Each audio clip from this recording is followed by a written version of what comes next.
Hi viewers, welcome to our channel. ఏపీలో పొత్తులపైన అమిత్ షా గారు కొన్ని కీలక వ్యాఖ్యలు అయితే చేయడం చూస్తున్నాం. మరికొన్ని రోజుల్లో ఒక స్పష్టత అయితే వస్తుంది అని అంటున్నారు. అలాగే ఎన్డీఏ కూటమిలోకి కొన్ని కొత్త పార్టీలు కూడా రాబోతున్నాయని చెప్తున్నారు. మరి ఎన్డీఏ కూటమిలో చేరబోయే కొత్త పార్టీ ఏది? అటు వైసీపీనా, మరి టీడీపీనా, ఇంకే పార్టీలన్నా చేరబోతున్నాయా? సో ఈ అంశం మీద డిస్కస్ చేయడానికి ప్రజెంట్ మనతో పాటు సీనియర్ జర్నలిస్ట్ జయదేవ్ గారు ఉన్నారు. వారితో ఒకసారి డిస్కస్ చేద్దాం. సార్ నమస్కారం. సార్ నమస్తే.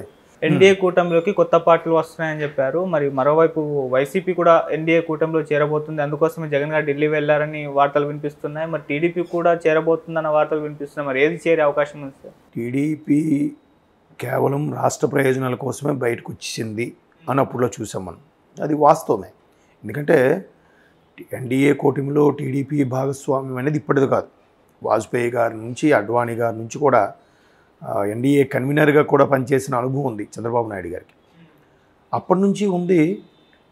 ఎన్డీఏ కూటమిలో బీజేపీ మ్యాజిక్ ఫిగర్ దాటి లోక్సభ స్థానాలు గెలుచుకొని ప్రభుత్వం ఫామ్ చేసినప్పటికీ టీడీపీకి ఇవ్వాల్సిన స్థానం ఇచ్చింది.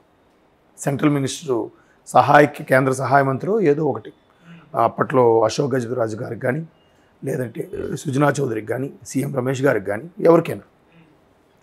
సో కేవలం వైసీపీ వాళ్ళు లేదా కొన్ని ప్రతిపక్షాలు రెచ్చగొట్టడం వల్ల అరే టీడీపీ బీజేపీకి తొత్తులా పనిచేస్తుంది, బీజేపీని సరిగ్గా స్పెషల్ ప్యాకేజ్ గురించి కానీ, స్పెషల్ స్టేటస్ గురించి కానీ అడగటం లేదు.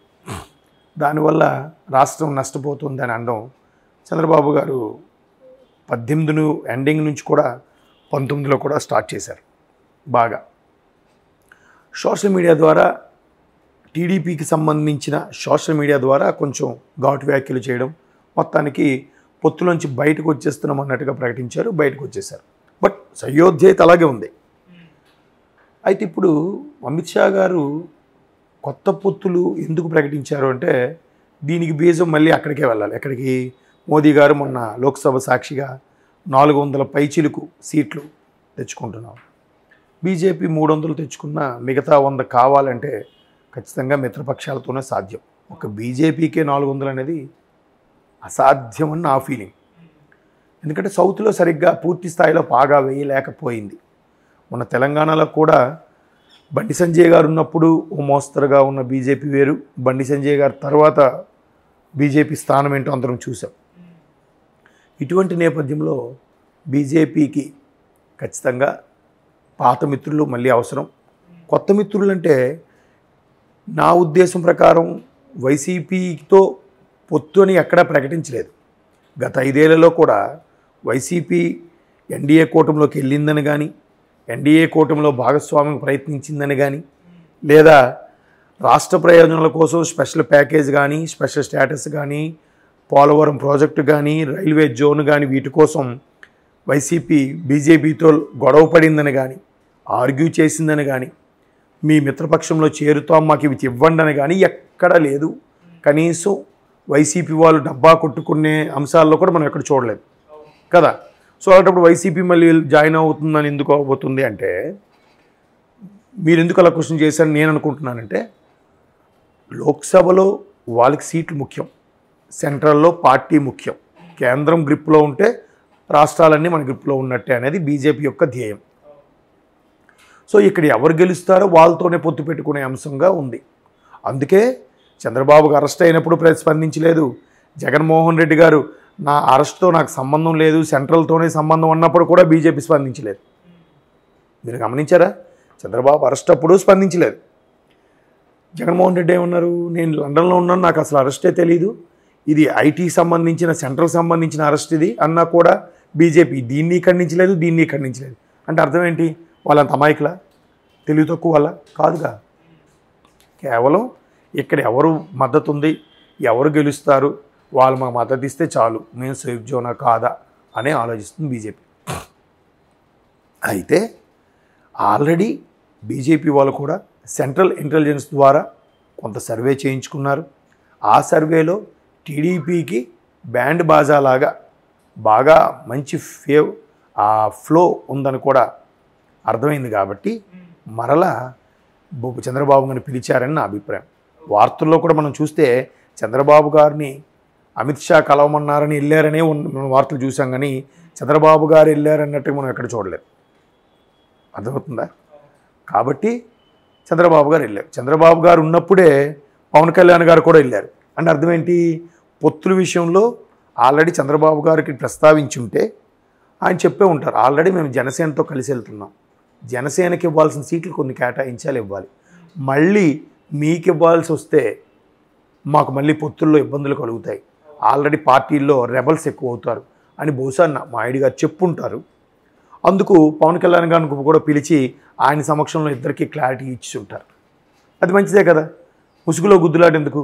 మళ్ళీ చంద్రబాబు ఏదో ఆలోచి పడ్డారు అని చెప్పి జనసేనలో కొంతమంది హరిరామ్ జోగే గారు లాంటి వాళ్ళు కానీ, లేదంటే ఆయన పేరేంటి మన రాజమండ్రి అతను ఆయనకి ఉండవల్లి అరుణ్ కుమార్ గారు లాంటి వాళ్ళు మళ్ళీ స్టేట్మెంట్లు ఇస్తే జనసేనకి టీడీపీకి మనస్పర్ధలు వచ్చి ఇలాంటివన్నీ అనవసరం కదా.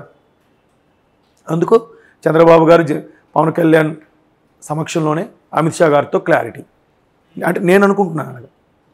మరోవైపు జగన్మోహన్ రెడ్డి గారు కూడా ఢిల్లీ వెళ్ళారు కానీ అక్కడ పొత్తుల విషయం గురించి వెళ్ళారా, రాష్ట్ర ప్రయోజనాల గురించి వెళ్ళారా విషయం పక్కన పెడితే, బయటకు వచ్చాక మీడియా మిత్రులు అడిగిన ప్రశ్నకి ఎందుకో మొహం చాటేశారు. అంటే స్పందించడానికి ఇష్టపడలే. ఈవెన్ పివి నరసింహరావు గారికి ఒక తెలుగువాడికి భారతరత్న వచ్చిందనే విషయాన్ని గర్వించాలనే విషయం కూడా జగన్మోహన్ రెడ్డి గారు స్పందించకపోవడం వల్ల మీడియా మిత్రులకి కొంతమందికి డౌట్లు వచ్చాయి. మేబీ ఈయన అడిగిన దానికి వాళ్ళు ఒప్పుకోలేదా, లేదా వాళ్ళు ఈయనకి చెక్ పెట్టడానికి ప్రయత్నించారా, లేదా పొత్తుల అంశంలో క్లారిటీ రాలేదా, పొత్తుల్లో భాగంగా ఎక్కువ సీట్లు అడిగారా, రకరకాలు. మొత్తానికి జగన్మోహన్ రెడ్డి గారు ఎందుకో సరిగ్గా స్పందించకపోవడం రకరకాల అనుమానాలకు తావిస్తుంది. అసలు ఏం జరిగిందనేది జగన్మోహన్ రెడ్డి గారికి మోడీ గారికి తెలియాలి, అంతే కదా. బట్ కొత్త మిత్రులంటే నా ఉద్దేశం టీడీపీ కూటమితో జనసేన ఉండబట్టి, జనసేన కూడా కొత్త మిత్రుడే కదా, బీజేపీతో సయోధ్యగా ఉంది కానీ తెలంగాణలో కలిసి పోటీ చేసిందే కానీ ఎన్డీఏ కూటమిలోకి వెళ్ళలేదు. అంటే నా అభిప్రాయం, ఎందుకు వెళ్ళలేదు అని అంటున్నానంటే అట్లీస్ట్ ఒక లోక్సభ సీట్ అయినా తెచ్చుకొని ఎన్డీఏ కూటమిలో ఉంది అని చెప్పుకోవడానికి బాగుంటుంది. ఒక సీట్ కూడా లేకుండా ఎన్డీఏ కూటమిలో ఉందని ఎలా చెప్పుకోవాలి? కాబట్టి జనసేన వెళ్ళే ఛాన్స్ ఉంది. అండ్ మోర్ ఓవర్ తమిళనాడు విషయానికి వస్తే ఏఐడిఎంకేతో ఉండేది ఇప్పుడు అమ్మతో జయలలితో, ఇప్పుడు అక్కడ స్టాలిన్ ఉన్నారు కాబట్టి డిఎంకేతో పొత్తు ఉండొచ్చేమో. ఇకపోతే శివసేన మహారాష్ట్రలో, అలాగే నార్త్లోకి వెళ్తే ఆర్జేడీ, ఇట్లా కొన్ని ఉన్నాయి. ఎందుకున్నాయి? ఆల్రెడీ ఇండియా కూటమిలో కాంగ్రెస్ పెత్తనం సరిగ్గా నచ్చక కొన్ని పార్టీలు సైడ్ అయిపోతున్నాయని చూస్తున్నాం మనం. మమతా బెనర్జీ గారు కానీ కొంతమంది. సో అలా సైడ్ అయిపోతున్నారు కాబట్టి మళ్ళీ మమతా బెనర్జీ గారు వీళ్ళతో కలవచ్చేమో, లేదా మళ్ళీ నితీష్ గారికి మళ్ళీ వీళ్ళతో కలవచ్చేమో బీహార్కి సంబంధించి కదా. సో ఇవన్నీ కూడా కొత్తలాగా వస్తాయి. కొత్తవి ఇవి, పాతవే కొత్తగా మళ్ళీ కలుపుకోవడం కానీ. సో అటువంటి నేపథ్యంలో అమిత్ షా గారు ఆ స్టేట్మెంట్ అంటే అందుకే వాళ్ళు ఓపెన్ అవ్వరు అంత ఈజీగా. మనకు ఒక పజిల్ వదిలేస్తారు మీడియాకి, కొట్టుకు చావండ్రా అన్నట్టు. కొత్త మిత్రులు అంటే ఎవరున్నారు? మళ్ళీ కొత్తగా వచ్చేవాళ్ళే, పాత వాళ్ళే. ఆల్రెడీ వాళ్ళకి కూడా ఇంటెలిజెన్స్ సర్వేలో ఎవరెవరు ఏ రాష్ట్రంలో ఏ పార్టీకి మంచి ఫ్లో ఉంది, ఎవరు గెలవబోతున్నారు వాళ్ళతో కూడా కలుపుపోతారు. పనికొచ్చేదే కదా ఆయుధం. తెగని కత్తితో ఏం చేసుకుంటారు, అంతే కదా. అందుకు చాలా చాకచక్యంగా ఆచితూచి మాట్లాడతారు. బీజేపీ ఆ సమాఖ్య ఏదైతే ఉందో పార్టీ కోసం పనిచేసే తత్వం అద్భుతం. అసలు ఎక్కడ ఓపెన్ అవ్వరు. ఇప్పుడు కూడా చూడండి, ఎలక్షన్స్ 2 నెలలు అయినా కూడా ప్రధాన అభ్యర్థి ఎవరు అన్న కూడా ఏం చెప్పట్లేదు కదా. వాళ్ళు ఎక్కడ ఎలా ప్రవర్తించాలి, ఎలా అయితే మనకి కేంద్రంలో ప్రభుత్వం వస్తుంది, మరలా మనం అనుకున్నవి ఏవైతే అవి సాధించగలుగుకుంటామా లేదా అనేదే వాళ్ళ దృష్టి. ఆ ఆర్ఎస్ఎస్ భావజాలం ఉంటుంది చూసావా, చాలా పటిష్టంగా ఉంటుంది, చాలా అద్భుతంగా కూడా ఉంటుంది. వాళ్ళు ఇప్పుడు చిన్న ఎగ్జాంపుల్ చెప్తాను. రామ్నాథ్ కోవింద్ గారు, మాజీ రాష్ట్రపతి గారు, ఆయన పేరు అంతవరకు ఎవరికి తెలియదు. కానీ మొదటి నుంచి కూడా పార్టీ కోసం కానీ ఆర్ఎస్ఎస్ కోసం కానీ దేశం కోసం పనిచేసే వాళ్ళని అలా చూజ్ చేసి పెట్టుకుంటారు. సడన్గా సందర్భం వచ్చినప్పుడు పైకి తీసుకొచ్చి వాళ్ళని పెడతారు. అంటే అంత ఇదిగా ఉంటుంది బీజేపీ వ్యూహాలు కానీ, ఆ కలుపుకుపోయే కానీ, ఎంత ఆర్గ్యూ చేసినా ఎక్కడ బయటపడరు. చంద్రబాబు నాయుడు గారు రాష్ట్రం కోసం ఎంత చేసే బ్యాడ్ అయిపోయారు కూడా. కానీ ఏమీ చేయలేదు. ఇప్పుడు మొన్న తర్వాత 5 ఏళ్ళను వైసీపీ వాళ్ళతో ఏమైనా చేశారా? ఎందుకు? వాళ్ళకి పార్టీ ప్రయోజనం కావాలి, వీళ్ళకి రాష్ట్ర ప్రయోజనాలు అక్కర్లేదు. గట్టిగా అడగొచ్చు కదా. అడిగితే వీళ్ళు భయం, వీళ్ళ కేసులు ఎక్కడ బయటకు వస్తాయని వీళ్ళు భయం. 5 ఏళ్ళు అయిపోయిందిగా. ఏది? మీ బిడ్డకు గెలిపించండి, మెడలు వంచి తెప్పిస్తాను అన్నాడు జగన్మోహన్ రెడ్డి. ఏది? ఒక్కరోజైనా మాట్లాడిన సందర్భాలు లేవు. అంటే ఎక్కడ న్యూస్లో రాలే. ఎంతసేపు వెళ్ళామో, అప్పు తెచ్చామా, ఈ పథకాలకి జీతాలకే సరిపోతుంది, ఇంకేం మిగతా అభివృద్ధి ఎక్కడుంది? కాబట్టి కొత్త పార్టీలు అంటే నా ఉద్దేశం పాత కొత్త పార్టీలు అవ్వచ్చు, లేదా జనసేన లాంటి కొత్తవి ఎంట్రీ అవ్వచ్చు. వైసీపీకి అవ్వచ్చు, కానీ ఎవరు గెలిస్తే వాళ్ళతోనే వెళ్తారు. వాళ్ళు గెలని వాళ్ళతో ఎందుకు పట్టుకుని ఏలబడతారు? వాళ్ళు